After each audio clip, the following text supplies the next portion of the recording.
Hey everyone, apologies for the delay. Yeah, we're here. It's me and Stricto. We might get a few guests on later as well, and of course you guys are sending in your videos, which we'll start going through in about 15 minutes. We've got a result to discuss, which is a 3-1 defeat. I was having I wouldn't call it a heated debate, but let's say a lively debate with some people here in the studio about kind of what we really deserved out of that. And I think there's two schools of thought. I don't think one's necessarily right or wrong. The question is, well, is taking your chances what makes you deserve a win, or is it balance of what you call balance of play, possession, having a lot of the ball, creating chances, working areas, working the other team hard, those things. And in the end, Man United win it, and I feel a bit hard done by, but should we feel hard done by, Stricto? I mean, I feel hard done by. You know, maybe not hard done, but that suggests injustice. But I mean, no, there were some injustice in this game. There definitely was. You know, you talk about the VAR moment, which a lot of the pundits have said, you know, very soft. Should never been a foul. I mean, I've seen Xhaka get dispossessed in similar manner and has led to goals and has never been brought back. You see Xhaka waving his arm, it's a free kick. And similar things, but there is definitely injustice to it. However, we were naive. I think that's true. When you take your feelings out of it, there was a lot of naivety there. You know, Lokonga losing the ball in the midfield there, the defense wasn't set for him to lose it. And I think you always got to defend like anything can happen at any time. And when Lokonga lost it there, they were still trying to get themselves in shape. One through ball. And that's where, sorry to interrupt, that's where I will give United credit, and I'll just get that out of the way early because obviously it's AFTV, it's an Arsenal channel, we're going to be talking about the Arsenal side of things. But where I give Man United credit was that even though we were on top of them for large parts of the game, they still had a real conviction in front of goal, and in the final third, like they weren't playing like these were one of few chances, which, let's be honest, in terms of real chance in front of goal, they didn't have very many at all. But they play with a conviction and this is our moment, let's kill him. And I think we lacked that as we were trying to fashion opportunities. We got into good areas, and I think that's the disappointing thing, was that it's just like, why could we not make more of the momentum we had at times in that game? I mean, we was at the final third, we were poor in the final third. And if you go to a place like Old Trafford, you've got to take your chance. You've got to take your chance. Our playmakers not shooting for whatever the reason, like you're getting in good shooting positions. Again, to be honest, that has been a recurring theme this season. Though we have won the 5 games we've won, but I have felt, in all the games we've played, we're not taking our shots. That extra, always feel that extra passes on when, just have a shot. Anything happens from a shot. You score when you shoot. That's just simple there. But, and again, defensively, I was saying on the watch along, you can't be poor offensively and defensively. You got to at least have one up in one of the departments. Do you know what I mean? If you're struggling defensively, then excel attacking. If you're struggling attacking, excel defensively, and we just was, at the end of the day, was poor but in both departments. Ash says issues with the goals can be fixed. Naive on the counter, happens to City all the time. Keep your head, first place and Everton next, time to stretch the lead. Malachi says, think we dominated but was just lacking in the final third. Sorry? Malachi, apologies. What did I say, Malachi? Apologies, Malachi. Think we dominated, but was just lacking in the final third. Still confident, but we move. Will I get this name? Oh, DJ. I can't butcher that one. Since when is challenging? Since when is a challenge from behind where you get no ball and make contact not a foul? Stop the nonsense. Okay, let's discuss it, DJ. Because there was another comment from Ashley Davids who said, goals win games, not possession. Two answers to both those things. Firstly, with the goals wins games not possession, that is such an easy thing. We all know how the score system works. It's not like at the end of the game the refs go, well done, 1-0, but we saw you had 62% of the goals, so we'll add of the game, so we'll add a goal. Point, right? That's not, we know how the score system works. Thanks for explaining it. But if you have more of the ball, that means you're more likely to create chances. That means you're more likely to score goals. It's as simple as that. There's a lot of reasons why the best teams in the world play very possession-based games. There's a lot of reason why even your more defensive managers like Antonio Antonio Conte, Jose Mourinho, who aren't as defensive people make out, have always had players who are very good in possession and can have the ball, especially against those teams where they're expected to have the ball. No team has won the title, as far as I can remember, basically going every game, you know, barely having the ball away. So having possession... maybe even less. Okay, yeah. But my general point is, I'm sure there's exceptions to every rule or whatever. The point I'm trying to make is, you can't be critical of Arsenal for how they played the game. You can be critical of what they did in the final thirds, but you can't look at that game and go, oh no, that was just poor all round from Arsenal, they were rubbish. You could think Man United deserved it because they were organised, because they were good on the counter or whatever. But I think this idea that you know, sort of Man United had the better of Arsenal for the 90. It doesn't sit with me. Maybe it's just the way I like the game to be played. Maybe it's just how I analyse the game and how I see it. I just thought Arsenal deserved something from it, and yeah, credit to Man United. I said they were very clinical, they were very direct, and even those moments where, for example, they nicked the ball off Zinchenko, and there are a few moments where they were direct and they seemed to more often than not get a chance or a cross or something out of it, but it was few and far between when Arsenal had a lot of the ball. I think of that Saliba chance where he, you know, side-footed it over. I think of that what was it, that Martinelli header, Odegaard, and a soft, what was the Odegaard one? You mentioned that one. Which was the Odegaard one? So the ball's gone over Martinez's head with Jesus from the on the right hand side. And oh my God, what a chance! Straight to Odegaard on his left foot. Yeah, on his left foot. And then you've got the disallowed goal. Now let's talk about that again. I'm with you. I forgot who sent in the super chat. I think it was DJ. I'm with you. It is a foul. And I'm quite happy for that to be given a foul in football. I was just doing Turkish's fan cam, it's going to come out very soon. And he was saying that he grew up for years and years on that not being a foul, no one ever calling for it. So I understand how both can, people can see it different ways. I'm happy for that to be given a foul. All I asked for, really all I asked for, is consistency.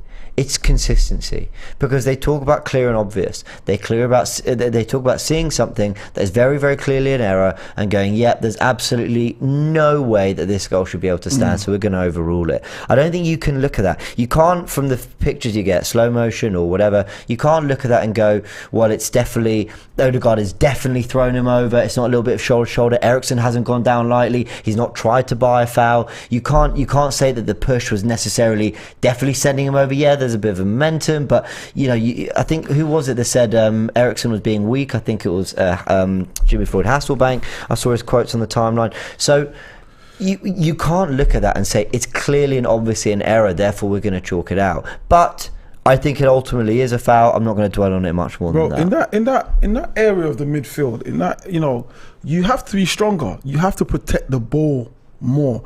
So what I mean by that is, so when a foul is done up against you, is a clear foul, because the players had to gone through you to attempt to get the ball. He hasn't shielded the ball with any conviction. He hasn't. Do you know what I mean? He just toppled, he just toppled over. So, but there's contact, and Odegaard hasn't won the ball, right? But so what we're saying, we don't want contact in the game. Like as I said, I'm fine with that being a foul. I just asked for consistency, and we saw consistency a little bit later with the Maguire and Nketiah incident. Now Nketiah's nodded the ball on. Okay, he might not get there, but Maguire's got a couple hands around him. He's gone into him. It's as much, if not more, of a foul as the Odegaard one. Outside the box is given out. That's the difference. 100% given outside the box, but you know, but James, it's honestly, like, I know these things are, you know, they're little pieces, but somehow I feel they do make the bigger picture. You know, I go back to seeing the yellow cards brandished out. McTominay had, whatever his bloody name is, had like 5 fouls, and it took for him to literally have to wrestle someone to get a yellow card. Well, the Lisandro Martinez one is weird. I don't know how we can sort of just not really make an attempt to get the ball as Jesus has spun away and not get booked. But you know, but it sounds like we're complaining, because at the end of the day, United deserved it, because I'll be honest with you, United deserved it because all they had to do is be patient. No, I mean, let's call how it is. Man United fans will enjoy every minute of this, and fair play to you. They won't care about our little victories in the game. Saka absolutely spinning Malacia, who's supposed to be ever. No, they won't care about that. You know, I wouldn't care. Yeah, do you know what I mean? I wouldn't be caring, but they are little victories that for us as Arsenal fans we can take away. That, you know, we control the midfield, we the overall game, how we played. You know, some of the touches, some of the football we played was great football. Do you know what I mean? So that we have our little victories, but they don't care. and I wouldn't care either. Lee says, unfortunately in big games especially, you have to take chances. In my video I said that we need to sort out the defensive midfield situation as well. Either White or Zinchenko to cover until Partey is back. And then Ezekiel says, Jesus, Martinelli, Saka, 8 goals, Rashford and Sancho, Elanga and Anthony, 6 goals, Haaland, 10 goals. Jesus used to be a winger, never a striker, cannot be relied on to get 15 plus a season. Okay, we've got another one here. Gibby says, I would bet my left hand that if the jerseys were swapped, they would never have chalked off the goal. That's what bothers me. I mean, maybe, but that's only because I think there's just a general inconsistency. Let's not talk about the rest. And by the way, for anyone in the comments, you know, talking about you guys are crying about decisions and you guys are crying about whatever. I mean, yeah, you know, of course, our team have lost, and I'm absolutely complaining about some of the decisions. However, for everything I've just said, those kind of, as Turkish said on his fan cam, the goal is disallowed at 0-0, so 3 things go wrong after that. I don't think that Eddie one with Maguire is ever going to be given, so there's no point talking about it. I was just using it to give an example with the Odegaard Eriksen situation.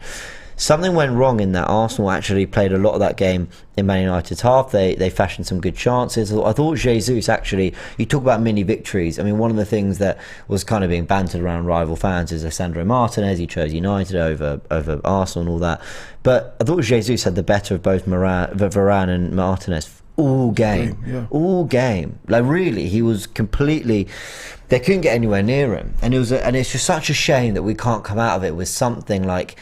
You know, you want a point, you want 3 points on the board, but you know, I felt there were things that Arsenal did well through the game that we could and should take heart from, but realistically we're just not really going to, because who cares? Not who cares.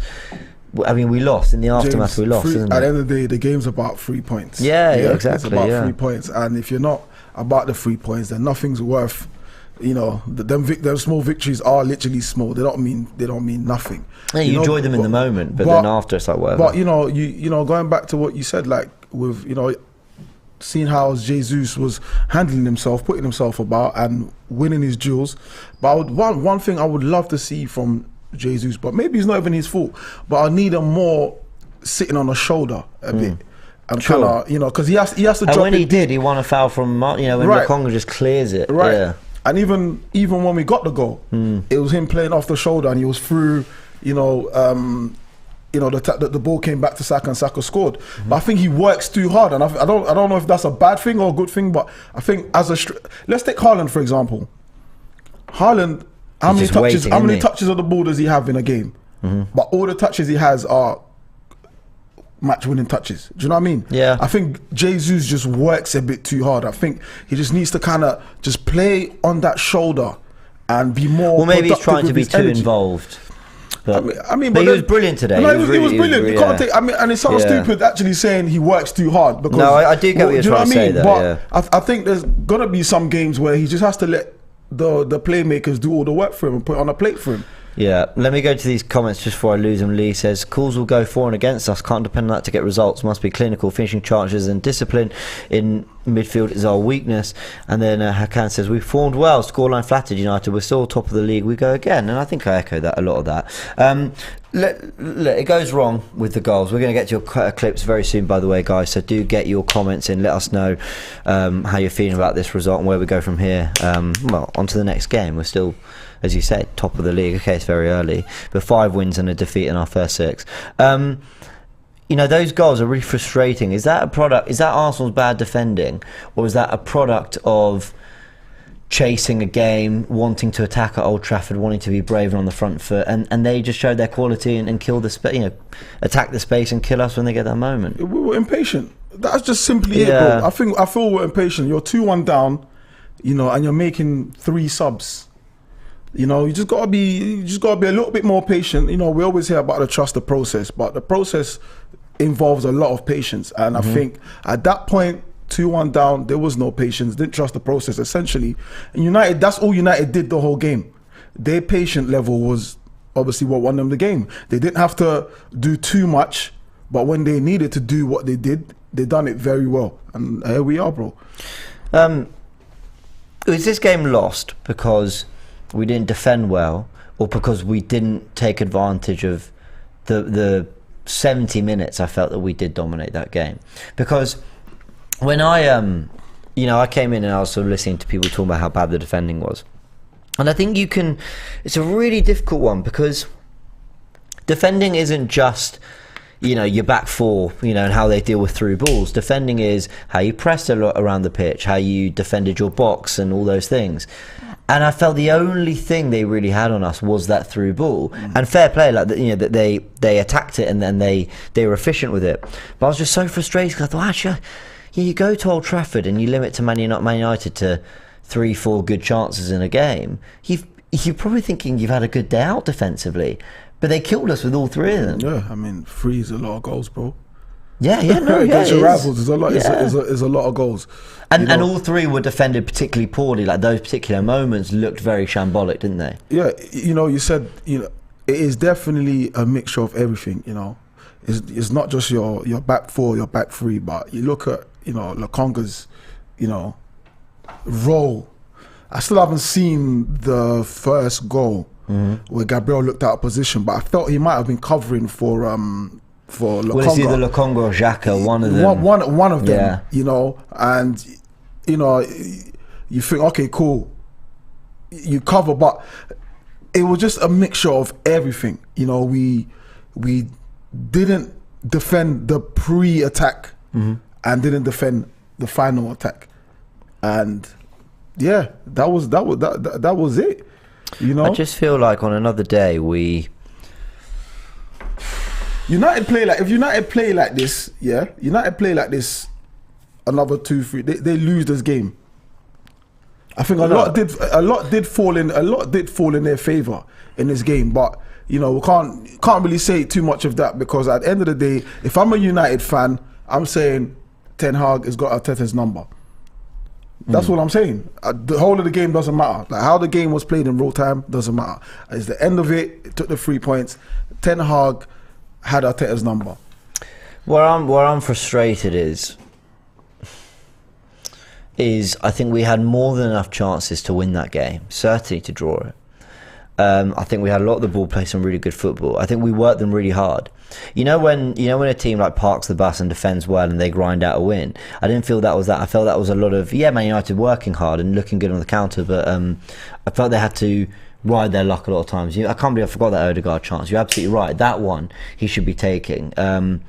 Marseille header, maybe it's a difficult chance, but there's a few others. The Saliba one, the disallowed goal. There's a few moments in there that I just thought, come on, we could do so much better. The Saka one that goes across goal as well, straight after Odegaard. There are so many moments where we got into really good areas, and this is where I get really frustrated that we didn't get a forward, you know, a Pedro Neto, a Rafinha, a player like that who is used to scoring goals in this division, because I just think it takes the weight off someone like Saka, who, by the way, I think tried all game and was probably one of our brighter players. Even though he was frustrating, I think he was one of our brighter players. But when we were making those subs, I was thinking, these are subs that might do something. So in fairness, Vieira picked out a really good pass. I thought he did okay in his cameo. But then going to the back 3, you guys, I don't know what commentary you guys listen to. We listened to Gary Neville on commentary, and he said, this feels a bit early from Arsenal. Why are they going to a back 3? So, because they do have control, even despite losing. That's what I said to you about the patience. Yeah. Absolutely got impatient. Yeah, I agree with that. You know? I agree with that. Cobby says, guys, relax. Arteta managed the game a bit poorly, but he will learn. We should have been a bit more solid at 1-1 and hit them on the break. Yeah, probably true. I think we sensed a win at that point. When we got the goal, I think we sensed, we're on top. Like, you know, we deserve to be in this position. Aston says, it was ultimately unlucky, but they definitely exposed that issue in the centre, and we didn't take our chances. At the end of the day, we were better. No, I agree with that too. They won't care, and fair enough. Those are the positives that we take from it, you know. And I think there's loads of positives. You know, the result doesn't obviously reflect how we performed, but there is loads of positives to take from this. You know, like Saka, I'm sure it would have quieted a few people who were on his back. I heard people saying he should be dropped. At some point, people saying he should be taken off. You know, but you know, there's positives there. He got his goal. He was always pressing. I mean, Malacia had no chance with him. Had no chance. I've heard United fans talk about this is the next Evra. You know, he blew him out. Odegaard played. I thought Odegaard was okay. I'm seeing people say he was poor. I thought he was alright. I think the only guy I didn't really see in this game is Xhaka. Yeah, like he had a very, very. I wouldn't even say quiet. I thought he had a shocking of a game. Like, he was, oh, really? Yeah. Maybe I'm a bit biased towards him because, you know, people know me for kind of being a Xhaka out guy. But, you know, it's these games that you get to win over the fans like myself, because I'm not convinced that he should be our mainstay. I still feel we can do better than him. You know, I mean, Lokonga was exposed because where was Xhaka? You know, I mean, mate, yeah. I mean, so, yeah. But that aside, overall, you know, I thought Xhaka just kind of quietly did his thing, but it had no massive impact on the game going forward or defensively. You know what I mean? I think he's just kind of sticking along. Yeah. But, you know, he's not the reason we didn't win or the reason we lost for me. No, for sure. I mean, Jonathan says, Arteta overreacted to the second goal with 3 subs, took Sam B off and played with no holding midfielder for 20 minutes away at United. It was idiotic. Ultimately, our finishing was poor. I agree. All right, guys, I think we've done it to death now. We're going to hear what you guys are saying and react to it. But, yeah, real shame. Let's hear what you guys are saying in your clips. How you doing? This is Michael from Nairobi, Kenya. What can I say? Abysmal from the Arsenal this afternoon. Gabriel definitely was one of the weak links in defense. The team really just unable to get over that jinx at the Old Trafford. There is work on our hands cut out. Well. Hi everyone, this is Tal speaking from Riyadh. Hard luck. Unfortunately, we couldn't, pull it over. We've done good. We've done very, very good, to be honest. Okay, we were sloppy in 3 moments, and they capitalized on that and scored 3 goals. However, we ran them over throughout the game. VAR is a very, very big question. Okay, very big question mark, to be honest. I don't know what's going on with the VAR technology, the officials, what's going on, I'm not sure. But the thing is, it is what it is, okay? So we have to accept the defeat. We're still topping the league going forward, but we have to be very focused on the next game. We take it game by game, and I'm sure that we will be in the top 4, if not top 3 as well. Obviously, it's not great, the result, but there is positives to take. If we're more clinical on another day, we win this game. And I've got confidence that we're going to finish way above them because we've outplayed them, really. It's just naivety in defence. And then Arteta's 3 substitutions, I don't know. It's a bit gun-ho. Like, he took off Lokonga, midfielder, who can control the game, Zinchenko and Odegaard, who can also control the game. So it's a bit annoying, but we move. Still top of the league. Come on, you Gunners. What's up, guys? Javi from the US. Very disappointed because honestly, we were the better team. And, Man United's playing at home and they're, playing off the counter attack. They didn't really get a foot in the game. We dominated every aspect, but, we weren't clinical. And, we left a lot of space behind, which is our game. I'm not mad at that. Some, 2 really, really good passes and a worldie of a pass from Bruno. And, they walk away with all 3 points. 9 times out of 10, we win that game. So as disappointing and as frustrating as it is, the reality is we went to Old Trafford and we actually played them off the park. But football is one of those games where sometimes you can be the better team, you can have the possession, you can have all the shots, you can have everything, you can dominate every single statistic, but then the most important statistic, which is goals scored, you can be the one to walk away short. And that's what happened today. The reality is that, we're in a good shape, we're playing very, very well, and we look a lot better than United. And I think we're going to keep on progressing and getting more points. So we just got to keep our heads up. It's one of those that we're frustrated, but we're more frustrated, I think, because we know we should have gotten something rather than the fact that it was a bad performance. So a lot of, I'd say, general positivity towards the performance despite the disappointment. But Leah, we were talking briefly before this show started, and you don't think we played well. Do you know what? I feel like we played well up to the final third. Ultimately, I just believe if I'm Man United, and it's hard to kind of think because I would never ever want to be a Man United supporter, but if I'm Man United, I'm thinking we deserve to win the game. I feel like they had some real clear-cut chances. Again, I'm not too sure how many shots we had on target, and I know, sort of, for example, like I even saw on the iPad the Odegaard chance. Really and truly, that was a clear-cut chance, but it's not going to go down as one because of the and it won't probably appear as a real clear-cut chance on XG because of the actual finish. But for me, I just feel like Man United did much better with their game plan than what we did with our game plan, unfortunately. As well as we played, I just feel like they knew what they were doing. I'm sure you've spoken about it. I'm sure Stricto's spoken about it. We naive, like we're just naive all over, and it's just upsetting because we played well, but then in the major part, scoring goals, we didn't play well. And where do you leave? Where do you put yourself? Because you don't want to put the team down, because they don't really need to be put down. But then at the same time, there's clear things that we need to improve defensively, the midfield, and definitely up front. So it's a hard one. It's almost a bit of an oxymoron, isn't it? It's a really difficult moment. Like if you're like, as an Arsenal fan, you're coming away from that and you're just disappointed we lost. And you're going to look at the bigger picture and whatever, and you're going to take whatever positives you can, and you're going to criticise what was wrong for you.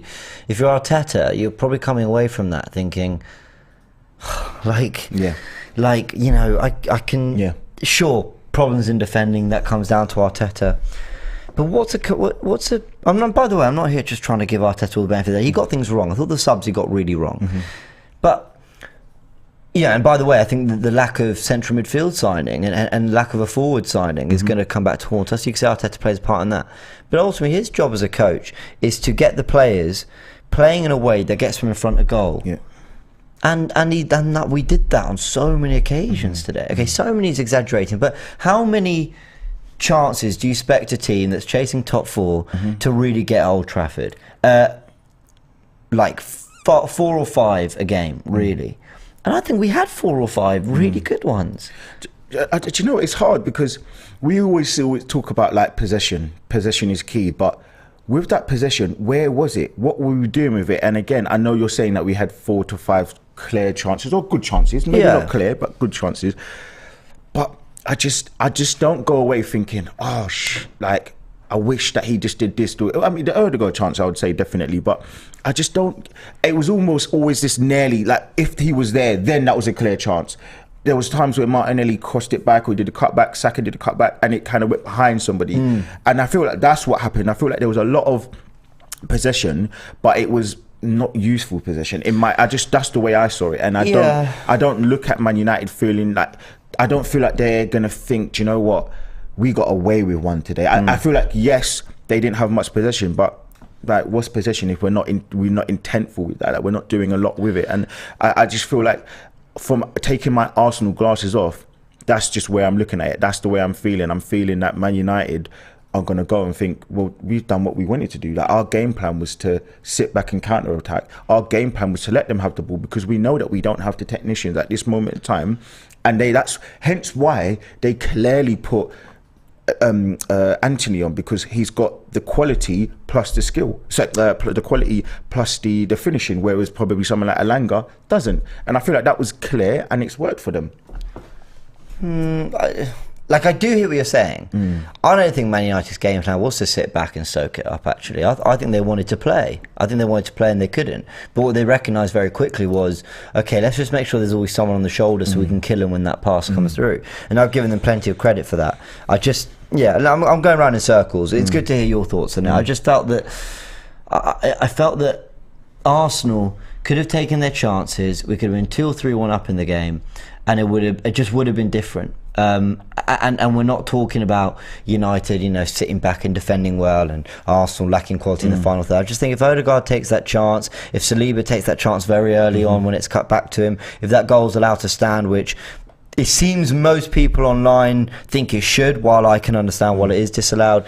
You would say most of the experts are saying that should have been a clear goal. Like, and again, it's hard because I listen. Apparently, Roy Keane himself said it. But you see, the problem with that is I don't listen to any pundit, so I'm not going to be sort of fake and say what. Yeah, now that they're saying what we like, I watch games on mute, so because I don't like the pundits, I don't feel like they give a correct analyst of the game, an analytical point of the game. So it's hard. But if the experts and people go off the experts, that's what they're paid to kind of do. You're saying that, then it's hard to kind of change your opinion. But yeah. Well, there's positivity in terms of the performance.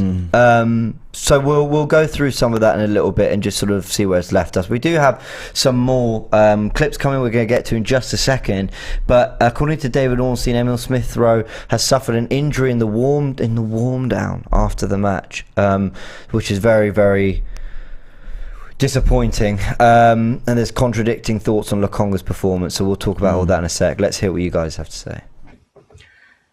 Hey, AFTV. Disappointing, but I think we've got to learn from this, that Saliba and Gabriel have work to do to cut out breakaway goals like that. I think Tomiyasu now has to start over Ben White.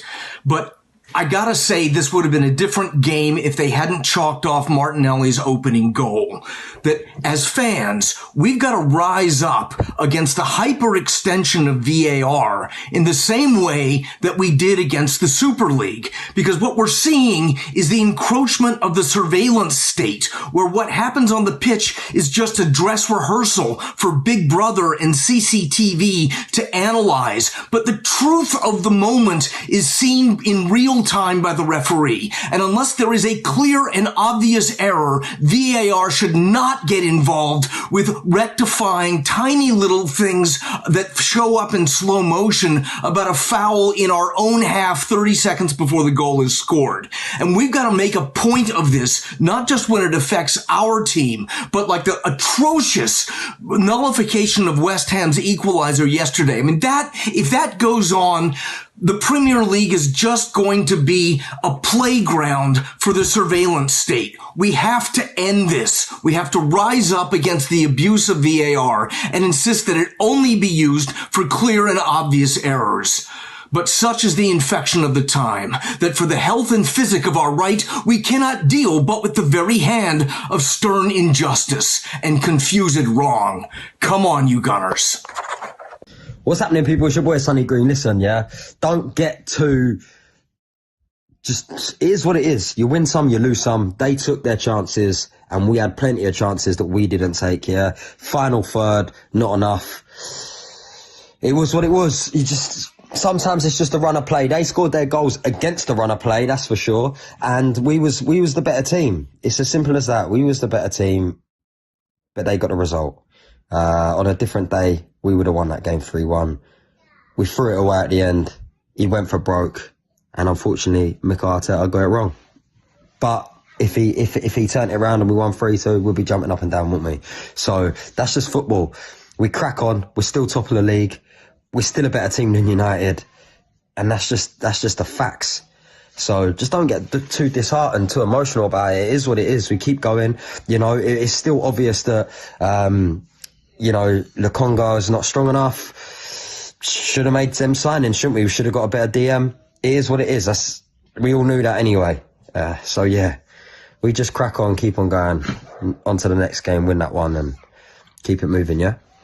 Let's go, champ. Yeah, another point I do want to bring up to you guys on AFTV is that Arteta, he threw the kitchen sink at this game too early for me, and he panicked, man. He should have never brought off Zinchenko, because I feel the game changed a lot when Zinchenko came off. He should have kept him on, and we should have...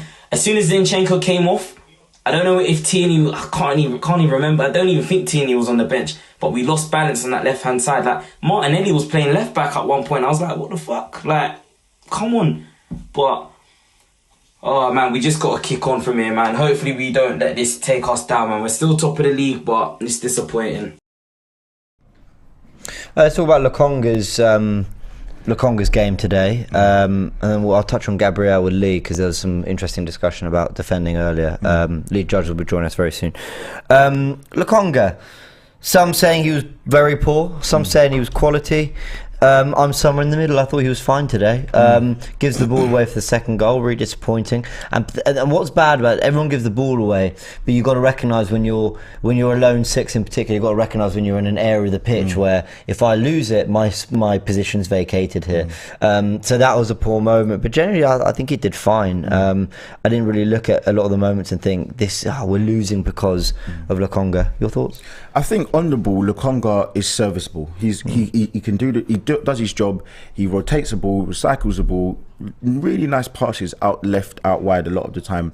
The problem is off the ball, and again it comes back. On Friday afternoon, I came in here and I was angry. I was annoyed because Arteta and the board have left Lokonga in a position where he's compromised, because we know that he's not good enough, in my opinion, to kind of stay in that lone six by himself. He's more of a double pivot or a number 8, in my opinion. So I feel like that's where I'm more annoyed. The performance, look, I don't want to dump on him too much. I don't think he actually played that poorly. I think he did some really, really good things and some really, really poor things. And I think ultimately, I agree with you, it's kind of like somewhere in the middle. But when we go to these big teams, and this is my problem, when we think about a team like Chelsea, when we think about a team like Man United, do I think that they're better than us? Do I think they've got better managers than us? That's questionable. But the problem is they've got quality that can outdo their managers' mistakes. And I just don't see Lokonga being that player. I'm not going to blame the result on him today, because it clearly wasn't. But that's just my issue. My issue is those kind of things with Lokonga where, especially off the ball, you're asking him to do something which he clearly can't do. It's clearly he's not good enough to do, and that's where we're going to be stuck throughout the season, in my opinion. Yeah, interesting point you made just there about having players that almost bail you out. So in a game where basically could the roles have reversed? So could Man United have had all the ball and all the chances, and us kill Man United on the counter the way they did because we had the quality? I don't think so. I think we've got some brilliant players, but they're not one chance, bam, we've done you there. In fairness to Martinelli, he took his one chance and then it was disallowed. But I think, do you know what? Generally, no, we kind of feel like we need to create quite a few chances. I don't want to take Judge's shine on what he said, but he alluded to the Spurs team that is currently playing this season. They've played really 2 poor games against Chelsea and West Ham away from home, and they've picked up a point in each game. When they play bad, when they play poor, they get results, they get a point, they get something, because they've got killers up front. When we play poor, we don't get a result. When we play good at times, we don't get a result. And I think that's just how I feel. That epitomizes Arsenal, and Judge has put it so perfectly. Like, it's just the annoyance of the players that they've got. They're just somehow grinding it out, and I don't know if it's because we've got a soft underbelly. I don't know if it's because I'm just thinking, oh, it's Old Trafford and we just never do well there. But it's just the annoyance of we should have done a lot better results-wise today. I agree. All right, guys, we're going to go to more of your clips, and then Lee Judge will be joining us. Big thanks to Gunnar, Lee and Stricto who joined us earlier as well. Still a bit more to dissect on this game, so let's hear what you guys are saying. Hello, Gooders. Greetings from Poland. Unfortunately, first loss of the season, and to be quite honest, I did kind of predicted it, because for me, Xhaka should not be playing for Arsenal. That is my opinion. I think we should be replacing people like Xhaka, like El Neni, long time ago, and he was absolutely missing today. There was no urgency, there was no commitment, and we were playing so poorly in the defense. Defense was missing absolutely. I don't remember the game we played so poor at the defense, and there was just overall not enough urgency in our team. When we scored 1-1, I thought, yes, okay, that would be a draw, but unfortunately that mistake cost us. Take care, bye-bye. Good evening, guys. AFTV, big ups to everyone there. Lee from Cape Town, South Africa. I just want to say that today, look, it was always going to be a difficult game. I do think we probably deserved the point. Odegaard had a good chance. I mean, the problem is we haven't been converting our chances, and I think that we saw in the last games. But obviously, in the big games, you need to convert your chances. And if we had done that, I'm not going to talk about the VAR decision. It is what it is. We know that decisions go for and against you. So that you shouldn't rely on that to get you results. You need to rely on taking your chances. And I think that's where we need to improve. And then the second thing, not to single anyone out in particular, but I do feel that our defensive midfield position is seriously compromised. There were a couple of positions or times where Lokonga was not in the position he should have been to cut off attacks from United. Especially, I forgot which goal it was, I think maybe the second goal that they scored. He was not in position. He was way too far forward. even though we call El Neni boring, right? I know we call him boring, but he stays in his position, he's disciplined. We need that discipline. So I think something needs to change. Maybe Ben White or Zinchenko comes into that position, and then you bring in Tierney, Tomiyasu. Something like that needs to happen. Something similar happened at Crystal Palace last season when we lost Partey. It took us 2-3 games to sort that out in midfield, and I think that's what we need right now. That needs to be sorted out as soon as possible. But anyways, guys, it's one of those things. We're still top of the table. Let's just keep the momentum and try and recover from this. Have a good weekend. Cheers. Big up AFTV and all the Arsenal fans. A really sad moment for all of us, especially when we were the better team on the pitch. And if you look at this transfer window, who did we really fucking sign? Marquinhos for the future. And Turner won't even start in any Premier League team as a goalkeeper. And Saliba was already our player. Fabio Vieira, nobody even heard of him before we signed him. None of you heard of him. And that leaves us with Zinchenko, a good squad player, originally a midfielder, but plays as a left back. And then Arteta moves him to the midfield area and leaves the left back space open.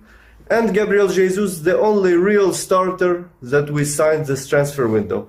And this only shows us that those fucking owners don't give a fuck about this club. If they cared about this club, they would have signed a holding midfielder on deadline day. They would have supported our manager, especially when we are on top of the league. So here we go again, the old Wenger cycle goes again. They give us enough money to make some signings, to challenge for top 4, but not enough money to sign players to challenge for league title, or for bigger titles, let's say. So here we go again. I'm sure we will get top 4 with this squad, but is it good enough to bring us a league title? Is it good enough to challenge for a league title? No, of course not. And the same things will happen to Arteta, the same shit that happened to Wenger. The same shit that we've been living through for the past 18 years. I just want to say a big thanks to everyone who is sending in their videos and giving your thoughts. That's what the full-time shows here is all about, so I do appreciate it. And I don't know how much we've mentioned this, but there is some exciting stuff coming where hopefully we'll be able to really engage with the audience that tune in even more. So that's all to come in good time. We're excited about that. Let's just go through these comments quickly. Intrepid says, football is partly a game of chance. The ball often dropped for them. Will we bounce back or lose the next 3? It's a last season habit we must break. Paul says, no doubt defensive mistakes cost us, but the VAR nonsense and poor accuracy of our finishing cost us. Lokonga out of position a couple of times. Hashtag come on you Gooners. And on that, this is a quote. Kaya Kanak has posted it on Twitter. This is Arteta on VAR. Says, what they said is that it was a soft foul. It's just consistency. The soft foul on Bukayo Saka with Mings is not a penalty. There's nothing we can do now. It's just consistency. I think that's a very, very, very fair point. And again, we've talked a lot about decisions. We won't go much into it. I'm sure you've touched on it on your fan cam, Lee. I didn't, is that? I forgot to. Oh, okay, fair enough. But he's got a point there, Mikel, hasn't he? 100%. I said it in the stream. You know what I mean? If that's a free kick, then so was the one on Saka midweek. And they actually said on the Saka one that it's probably a penalty, but it's too soft. And then the following week, we see that, So listen, it's a game changer because I think it was a different thing when we went there. But ultimately, if you don't defend properly, you don't win football games, James. And that's how I see it today. Yeah. But listen, I think we're all a bit how to feel about the game today because I've seen so many things that mean that I think we're going to be okay looking forward and all that. But there are things to work on as well. Touched on defensively, Turkish picked out Gabriel in his fan cam, and a few people as well have sent in their videos. What was it about Gabriel today? Because I think it's, when you're discussing a football match, you're trying to analyse what went right and wrong. You obviously look at the big moments. I thought for a lot of that game, I actually thought he did quite well. But in the big moments, he didn't. And so therefore, ultimately, you're rightly looking at his performance. But I actually thought he looked the more steady out of him and Saliba. Tell me if I'm losing the plot. And there's a lot going on. But I kind of came away from it originally thinking Gabriel had the better game. And then I looked back and I was like, oh, actually, no, he was quite poor on some of those goals. Yeah, and I think that's what's key. You know, I mean, he's been poor on the goals. If you know his positional sense, what for the first goal, I think Turkish alluded to it as well. You know, what's he doing, diving in, going into a position where he's made a terrible decision, and of course then they play around us, and then they get an overload on that side of the defence. And we're 1-0 down. Listen, we played really, really well. When we went second half, I thought we was outstanding till we went 1-1. We got the goal. I honestly felt we was the only team that was going to win it from then on. Yeah. And then a lapse of concentration, lapse of ball watching maybe. Not got it right. You know, going back to the George Graham era, that would never have happened because they would have been a little bit tighter up. It wouldn't have happened. I look at it and I just think that everybody sort of says, oh, like Saliba's playing exceptionally well. Oh, it's Ben White's going to be dropped. Well, why? You know what I mean? Like Sancho today, did he have a good game?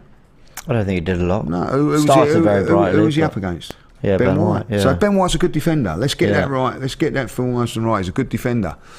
I think if you look at Gabriel, look at the first minute. He goes up for an header and he misses it. Sure. I think there's a little bit of sloppiness with him at times. Yeah. You know, listen, I'm a big fan of his. He can be a little clumsy sometimes. Yeah, I like the way he defends. He's raw. But I'll tell you what he's done. Everybody loves Gabriel. But I think Saliba coming in has just outshone him a little bit. Just highlighted a few of his weaknesses. You know, he is a little bit rash. He's a little bit, you know, where cool, calm and collected as Saliba. So I just think he's just highlighting a couple of his little weaker things. But he's certainly got to defend and play a little bit better than that. Mikel will be fuming today.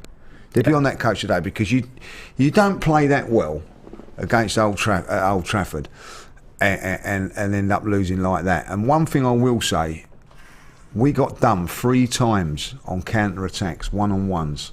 One that shouldn't be happening. All right, I get that. But on the second part of it, like, you know, we're at Old Trafford and they're counter-attacking because we have hemmed them in and played them so well. So, listen, we've got to defend a lot better if we're going to improve and all that. But I look at it today and just go, look, we don't do well at Old Trafford for whatever reason. It's just one of those places, James. So, like, you know... Well, it's because Man United are also... You know, I'm just screenshotting super chats and comments so I don't miss them. It's also because Man United, and I'm not trying. This isn't me trying to make excuses, but I think we just sort of forget this because we look at form and how we've been doing whatever. Man United, that team is made up of God knows how many millions of pounds worth of talent. Ours too. But, you know, Anthony came in for 80 mil. Yeah. You know, Sancho came in for 70 mil. Bruno Fernandes came for 50 mil or something. You've got a back four, Varane and Martinez, that they've only just signed recently after signing £80 million Harry Maguire. The two of them cost a combined 100 million. Dalot was 20 million. What I'm trying to say is they've got quality on the pitch. Oh, of course. You know, you don't spend that money because these players are useless and you're just kind of hoping. It's not a draft system. We go, we'll throw 100 million at this guy and hope he's all right. You know, they're scouted, they're good players, and so they can hurt you. And Christian Eriksen was, you know, free transfer because of the way things panned out with Brentford. But, you know, these players can hurt you, and they hurt us because we didn't take advantage of what was, I thought, a very cohesive, coached performance that looked, you know, we looked the part. But we didn't take our chances, and United killed us. And you know, listen, James, that's why they do that to us. I don't care how much money they've got, how many good players they've got there. Their game plan was not to be outplayed like they were. No, I don't think it was either. That was down on us. But what you're right is what they're saying is at the end of it, they've had 4 chances and scored 3 of them, maybe 5. You know what I mean? And scored. They're ruthless. They were ruthless, and that is a compliment. If we'd have been that ruthless, you know. Let's be honest, Odegaard I thought was magnificent today, apart from in front of goal. Well, but that's a gilt-edged chance. They take that chance. They take that chance, you know, and we didn't, you know. So you cannot. It's like if you're, you know, like you don't mess around with a lion, do you? You know what I mean? Like you don't put your hand in the cage. You know what I mean? And mess about of it. You know what I mean? Because it will bite your hand off. And that's what we've done today. We toyed with Man United. We played them at times, but we didn't kill them off. Then they come back and beat us quite. I don't say beat us comfortably. 3-1's, you know, not if we beat anybody 3-1, we'd be well happy about it. But ultimately, I think there was signs there today. If we take our chances and be a little bit more ruthless, we could have actually have come away with a lot of things going on there and saying, "Wow, how good was that performance today?" Yeah, I agree. Players let us down in certain areas today. I've heard a lot of people saying about Lokonga not playing well today. I didn't think he played that bad. I'm with you. I don't think he played fine. that bad. But he's not as good as Partey. It was an incident today, I see it today, when Ben White could have given him the ball and he didn't. He chose to play it back across the goal and all that. If Partey's in there, he gives him the ball. That's the difference. There's nothing against Lokonga. They've got more confidence in a more experienced and better player. It's something that we've chosen not to address. That is on Arteta and that is on Edu for doing that. Like, you know, that is football. I look at it today and I if you was to say, I've just been listening to what they're saying on Sky, and you know they're all biased on there. You know, what I mean, you've got Neville and Keane. I know what camp I want to be at. I mean, we might have lost the battle today, but I'm certainly not going to lose a war with what I've seen. They've got good players, yeah, but we will get better. We've got to learn from that. I think there's a great point that was said there in one of the chats there. It's vital now that we beat Everton next week. Yeah. We can't go and lose 3 games because that tells me that we're not learning. That tells me that it's not going. So, like, we've got to say, look, you know, dust ourselves down, play in Europe to make a few changes. But come next week, we do not lose again. We make sure that we go again, and then people will turn around and go, all right, setback. But I don't want to see us losing 3 games on the chin. Funny enough, last season we played Man United, and who was their next opponents? Everton. Yeah. So. Very true. I don't want Arsenal making, and if they do make the same mistakes and that, then you got to start questioning things. But today I don't question the manager or whatsoever. The one thing I will question the manager on today is I was watching that game, and you can go back on the show. I think it was very, very difficult to say who to substitute. Yeah. I honestly thought that, well, he's playing well. Why he made 3 substitutions? Yeah. I agree with that. I'm a little bit baffled by it. Maybe 1, but I didn't think he really needed to do it. We were still in this set. Even though he was losing 2-1, we was the better side. So I find that a little bit strange. That's one of those very, very rare situations where I would have been happy with him making no subs. Yeah. I've been very happy with him recognising that actually the goals have come a bit out of nowhere, but we're on top here and let the team just keep doing what they've been doing because they're feeling themselves. But he made a lot of change that was strange. All right, guys, we're going to have some more clips in a sec. Let's just keep going through some of your comments as well. Gidar says 1 bad game and everyone's behind the team. I think everyone is behind the team. If you're saying behind as in they're supporting them, because I think the reaction from Arsenal fans, what I've seen, has been generally supportive of the side and recognising of the good things we did today. 100%. D3MI says we need killers. We need a £75 million player. I know exactly what he means. You need that. Who's that Mo Salah? You know, who's that guy who is? And I know it's very rare you get a Mo Salah. I get it, but who's that guy that you know? That I agree, and the problem that we've got, and the worry that I've got is, I think, I don't know how you feel, that the front 3 I thought was superb for 60 minutes today. 67 minutes. Then maybe Martinelli, with all the work rate that he's done in the first half, maybe tires a little bit. So, but they ain't coming off. Why? Because we haven't got the same significant quality to replace it. So what's happening is, we're taking him off and the team drops. I think that's a worry. And now Smith Rowe being injured again now is a worry. So we've got. You made a great point earlier on. I think it was off camera. It might have been on camera, but it might have been off. When you turn around, so we've just got to go get through to 2 months. And then and that is what maybe they're looking at doing. I'll tell you this now: if come January Arsenal don't strengthen this squad, and I mean sincerely this, because come January, February, the Europa League will start when it's tough games, when it's proper. If we haven't got enough players, if we don't bring any players in January, then on Edu and Arteta's head, it will firmly be on then. I can accept it and just say, you had a good window and all that up until now. But if you don't go and get players in January to strengthen the squad, to push us on, like teams like West Ham made the mistake last season, then on your heads be it. Because if you don't get in top 4, you've got to win the Europa League. And then there'll be problems. But that's further down the line. But for me at this moment, I can see what they're doing. They took a little bit of a gamble like they did last season. It nearly worked. You know, I'll give them their due. They must like a game of poker, Edu and Arteta. I just think that could be a problem for us. But listen, I'm not too disappointed. Yeah, I'm beef because we've lost and all that, like, you know what I mean? But I am not too disappointed. That was a good performance today. Could have gone another way. Fine lines. D3MI says, I knew we would lose after the disallowed goal. I hear that. Dan says, we need just 2 more. Pull the trigger. I think he's saying get those signings in. D3MI says, I'm just damn hurt. Yeah, we're all feeling that. Abdullah says, was a matter of time for the first L. We move on, guys. Next 2 are winnable. We can win both, go top and welcome Spurs, hopefully with a bigger points gap. Paul says, we need to play the way we've been playing. We must eliminate these little mistakes and learn from it. We played well but did not convert chances. I did not get the Arteta out nonsense after one game. Well, surely you can't be wanting the manager to go after one game after that. We played really, really well and in the fight. Listen, I'm not convinced with Mikel Arteta. I'll tell you what, let's get it right. You know, I mean, people kept me, you in or out. I'm saying, no, I'm not in, I'm not out, but I'm not convinced. He's got to convince me. This is what he's got to do. Didn't convince me today, but ultimately in the last 5 games he has done. Like, you know, give it a break. I felt we've gone to Old Trafford. And I think we've played really, really well. And I don't think you can blame him for the day. It was his fault that Odegaard missed a chance. It's his fault. So and so done this.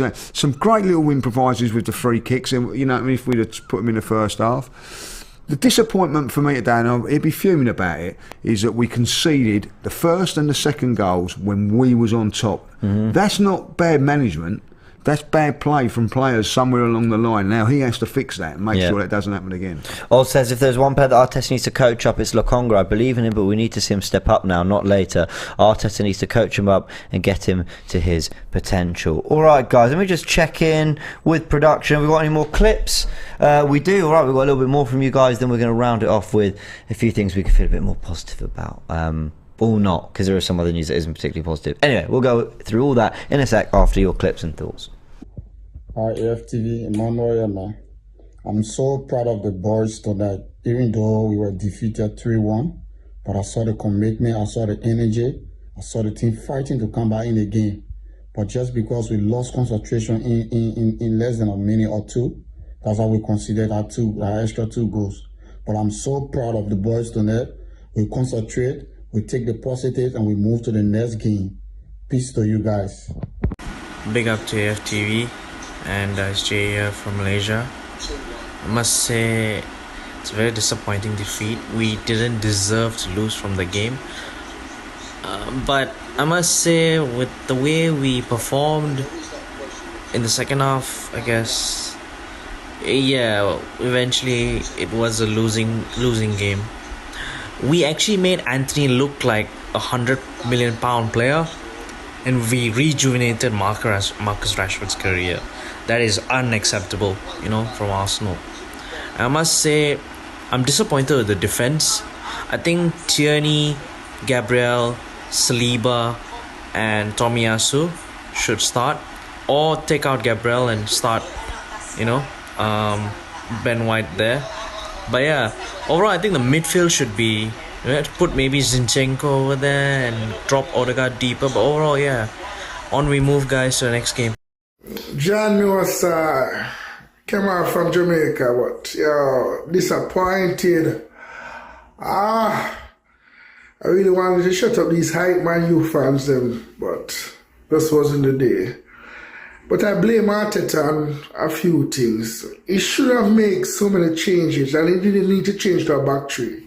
Make the changes in midfield, keep Zinchenko on. We should have bought a midfield. Trust me, we should have bought a midfield. Sam De Lokonga didn't look that bad, but it's a hard one to swallow, I won't lie. The team was rushing the ball game, and you should just let them be calm. As a coach, talk to them, calm down yourself now, relax, focus. The minute we got the equalizer, but he didn't know, and that's just show inexperience on his part. Guys, I'm going to read you a stat. This comes from Adrian Clark, who's done some stuff and good analysis with Arsenal. Here's what he said. He goes, lots of pressure but not enough punch from Arsenal. 48 touches in the box, 3 shots on target. Man United had 17 touches in the box. That's 31 fewer than Arsenal, but double the shots on target. They had 6. That absolutely sums it all up. Yeah. Sums it all up. Now, this is not me trying to shit on Man United's performance or anything. That is a part of playing well. It's when you get into your areas, getting a shot off and being efficient. But with Arsenal's situation there, if you can get the players to pull the trigger early, if you can get them to be more clinical, more efficient, more decisive, and then play that game again, Arsenal win it 5-3. Well, exactly. And that's what we're talking about. Is if Arsenal can iron out those things and they can just pull the trigger and put teams to the sword when they've got them where they want them, they'll be absolutely fine. Exactly. And one of the comments was there, we didn't deserve to lose today. We did deserve to lose today because we didn't do the things right in the most important areas of the pitch, the 2 penalty boxes. Our box, we didn't defend it right, or whatever from that point of view, and we didn't do the right things in our own, went against them. Odegaard went for a fantastic move. We brought it right there. He has to have a shot. He has to have a shot, and he chooses to pass. Now that, you know, he's got to stop. It's not the first time that's happened with Odegaard. You know what I mean? I thought he was sensational today on a footballing point of view. But you've got to score those chances. He scored 3 goals in 3 games. Surely your confidence is up. Surely you must enjoy scoring goals. I know what I'd rather do. Would I rather assist a goal or score a goal? I want to score a goal all day long. So when you've got that chance, be ruthless. Today, I think, you know, people have had a little bit of a dig at Jesus. He's not going to score enough goals. They've actually said it on Sky today. He didn't really get the chances today. But the guy put on 3 on a plate for somebody else. I think he was the best player on the pitch. I thought he was superb today. But at the end of the day, because players are missing chances, then it goes, oh, we ain't done that. You know, he's not there just to score goals. He's an assister as well. And we didn't do that today. Well, you'd think after watching Pep Guardiola win the league without a recognised striker, let's say, or a false 9, and you know, Klopp building one of the greatest sides, you know, the Premier League's ever seen, as Guardiola has, with Firmino, who's not an out-and-out goal scorer leading the line. You'd think that we've moved beyond the you know, you need a striker that scores 30 goals a season, otherwise they're not good narrative. Surely Jesus was brilliant today, whether he looked a real goal threat. But I also understand the point that you want him maybe just getting a little bit more in those dangerous areas. But he was very, very crucial to all the things Arsenal did well today. James, he ruffled up. Everybody's been going on about Martinez, how great he is, and Varane. He ruffled him up in the first minute. No, he should have been booked in the he first minute. If the referee does his job properly, which we know they don't do these jobs properly, he should be booked in the first minute. I'd like to get him on there and go, why didn't you book him in the first minute? No, I hear because that, it's a booking. Yeah. You know, he booked Saliba 10 minutes later for a foul. Why? If you've let one go, let the other go. Like, oh no, can't wait. No. So then it's a different game with him, like, you know what I mean? He can't dive into tackles for the next 89 minutes. You know what I mean? I'm not looking for excuses, that's a fact. Sure. It's a fact. He played well today. End of. Bad Gamer with a super chat says, no, we need Declan Rice at the base of midfield. You do well to get him out of West Ham, and how much would he cost? But I mean, he would be very good. Paul says we need sorry, I did read this one from Paul, apologies. D3MI, I've read that one as well. I'm just rereading super chats, apologies guys. Let's end on a positive very quickly. We've been talking about this for a while, and a lot of it has been around the missed opportunities for Arsenal, the frustration. Actually, before I touch on positives, Rowe injured. Yeah, looks like it was in the warm up, but you got to think something happened in the game that then carried through. But this is another one, James, recurring, continues to keep being injured. But I mean, this is where I get really frustrated. I get really frustrated at what we didn't do at the end of the transfer window, because I'm really happy with the players we brought in. And I appreciate not everyone has a perfect squad and not everyone has cover in every single area. But also, I'm just...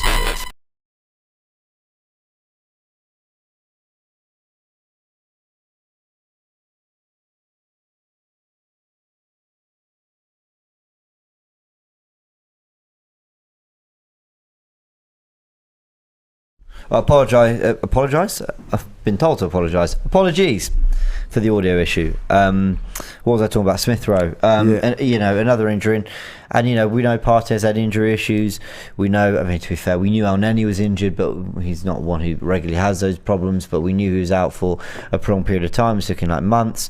We know that Smith Rowe isn't particularly dependable on the fitness front.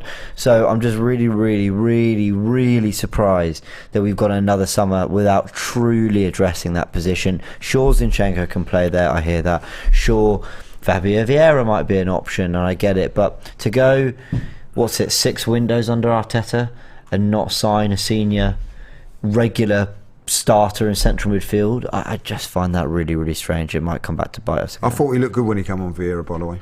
Well, that's a positive, so let's talk about that before we just round off on some other positives. I thought he looked good, lovely pass, that's defended well by McTominay, but I thought he looked, I thought he showed his quick feet, and I think we just got a glimpse very early on for the kind of player he's going to be. He's going to be good. Another creator, another inventive type. He looked good, like, you know what I mean? So, I'm listen, you know, disappointing about Smith Rowe. Is there any free transfers out there? I know someone was mentioning the other day when I was on holiday was Ross Barkley's available on a free. You know, listen, I know people who would go, we need something. We're lacking numbers. You know what I mean? Smith Rowe's going to be out for a while now. That doesn't look good. Whatever happened there, it's a muscle injury of some sort if he's running. Let's hope it's not too serious. And I'm going to ask. You know, why do they do these bleeding runs after? Have you seen them do them? Yeah, they're pretty intense. They're pretty intense. Yeah. You know what I mean? Like, I don't think every team does them. I'll tell you what, when I played my day, if you was a sub and, like, you know what I mean, he said, I'll go and sprint up and down. I said, you know, I know where to go, Mikel. I might have been on the next bus home, but I'll tell you what, I ain't doing it. You know what I mean? Like, I just think that, you know, I know all teams do it, but it's risk. I don't know. I don't know. I see Arsenal do it the other week. They did it in pre-season after Chelsea. That was strange. And I see them do it. What game was it? It was one game that I stayed back a bit, but I haven't watched it, and it was like intense. I think if you've just come on, warmed up, warmed down, you know, I don't know. Who knows? James says, guys, thoughts on Roy Keane saying he's fed up of Arteta's excuse every time he loses a game, blame officials, etc. He's bored of it. Bit harsh, in my opinion. Well, it's facts, isn't it? Listen, guys. Right. Listen, he hasn't really said too much about it. I don't think Arteta said. I haven't seen everything, but what I would say is we've all just seen All or Nothing, right? And what did he say after Newcastle when he was livid with the players? He said to them, you know, I'll face it. You know, I've struggled to protect you guys today. His job, I understand that he's got to be honest to the fans and he's got to be truthful and all that.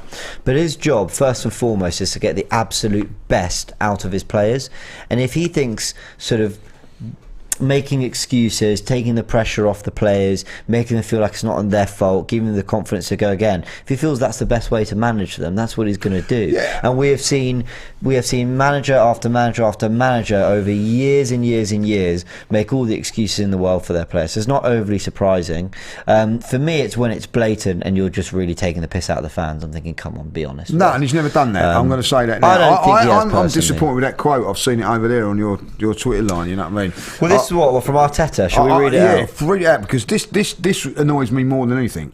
He says, very disappointed that we haven't won because the game was there for the taking. We lack discipline. It's a big lesson. If you want to win here, you have to do everything right. Right, so how many more lessons are they going to have before they get it right? How many more lessons?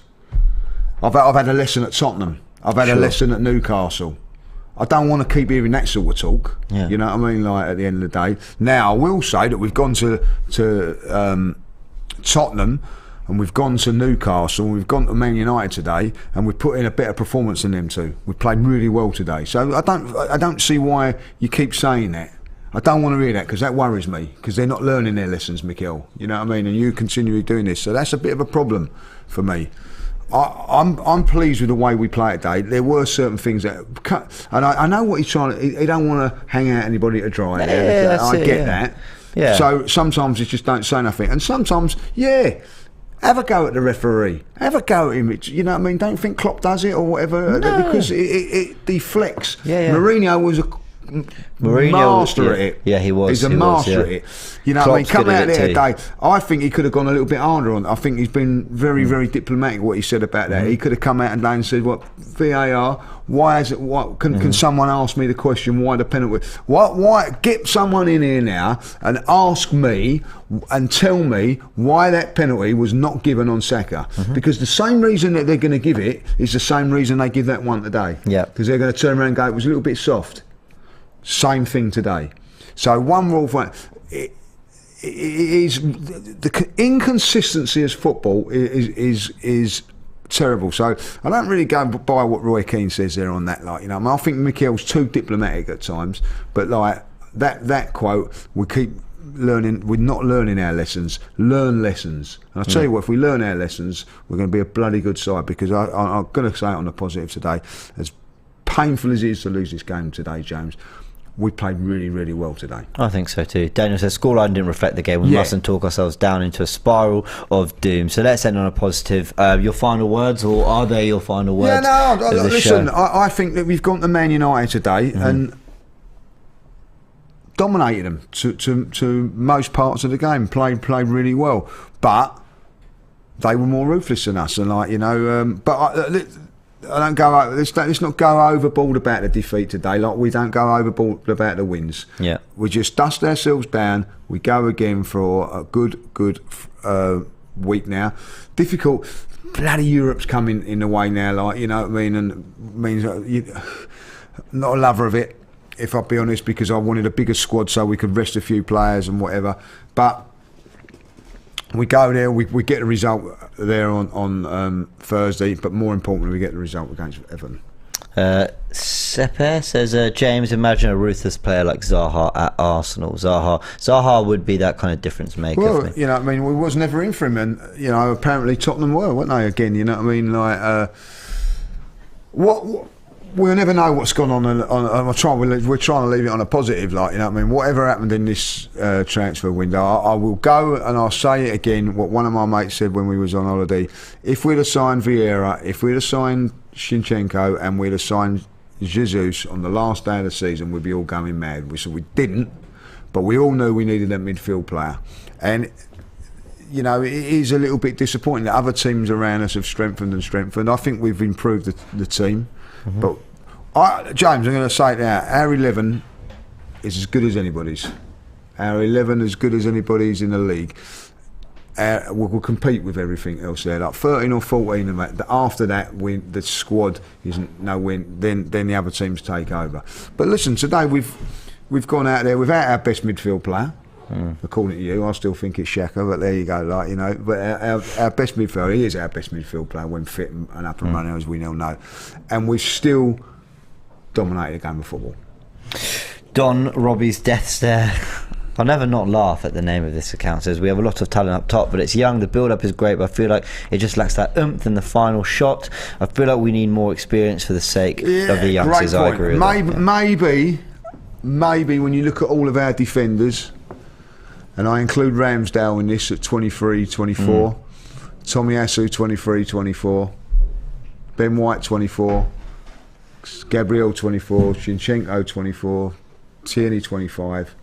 I'm maybe an older head in there at times, just to see you. I also just think if attackers take their chances, it relieves the pressure off defenders. Of course it does, that's a big thing. You're never always going to do that. But, no, of course. But in that, like, when that 5 minutes, someone like Tony, I was just saying, like, you know, let's just drop back. Let's just don't go in there. Yeah. Just keep ourselves, keep it solid. Don't do nothing silly.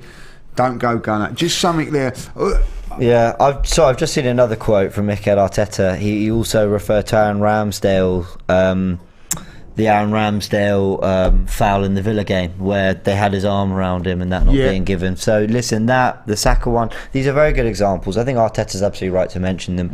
I'm going to end on a positive, which is everything you've just said. That I think if you want to build a team that is going to genuinely challenge with the very best, City and Liverpool over the last 5-6 years have set unbelievable standards in a league that's only getting more and more competitive. Arsenal, yes, they've beaten teams they should be beating and all that, but we've only gone and seen as this season, still in its infancy, but as it's growing, we're seeing that Fulham, they're no easy team to beat, nor a Palace, nor a Villa, despite all their problems. And Arsenal came through those. And I think we put in a performance today that if you're looking just at performances at chances created and you play that out all in the exact same way, except for the taking of those chances, I think on another game Arsenal come out with a point, if not 3 from that. So I think we've got to walk away, we've got to take the positives in the way we went to Old Trafford, try to assert our game plan on them with a very young, still a young team, and a couple players missing, maybe only one who starts. And we came short this time, but I think there are lessons we can learn, and there's positives we can take from that. And it's very early in the season, and I've seen defeats leave us lingering in 7th, 8th, or whatever. We've lost, and we're still top of the pile very early on. But I don't care. Because if we weren't there, we would still, if we were sitting 7th or 8th, we wouldn't be sitting here going, oh, but it's early though, so let's not. No. So let's just take that positive and we move on. And another positive, sometimes wins cover up cracks. Yeah, it was over the crack. Man United today, they won't be convinced by that. There's many little holes and bumps that they'll be going into, I thought today that even though we've lost, there's a lot of positives to take from it. Yeah, we'll end on that. And we move on. We'll end on that, guys. All right, we'll be back next week. Of course, there'll be a tactical insight tomorrow discussing the game. There will be all sorts of reaction. There'll be the Vice Premier League show. There'll be the previews for the Zurich game. And, of course, then everything leads up to Everton, an opportunity to bounce back in the league. If we win next week, we stay top. And I always say, look at the table 10 games in, regardless of fixtures or whatever, and we're closing in on that. So just get another win, keep going, try and make it 6 wins out of 7. It's 5 and a defeat for now. It's disappointing, but we've had far worse starts, and this is something that we can easily build on despite the defeat today. Yep. All right, guys, we'll leave it there. Leah, big thank you for joining. No worries, go check out all the fan cams that are out on AFTV right now and continue to come out throughout the evening as well. Let's put this one behind us and go again. Arsenal, there's a good thing cooking up there. Come on, let's just raise it a level and show people we are a good team, even with the results, not just performance. Not just people go, oh well, Arsenal, let's start getting those results on the board against these big teams. We're going to have a chance in the coming weeks against Tottenham. All right, we'll leave it there. Big thanks. Catch you on the next one.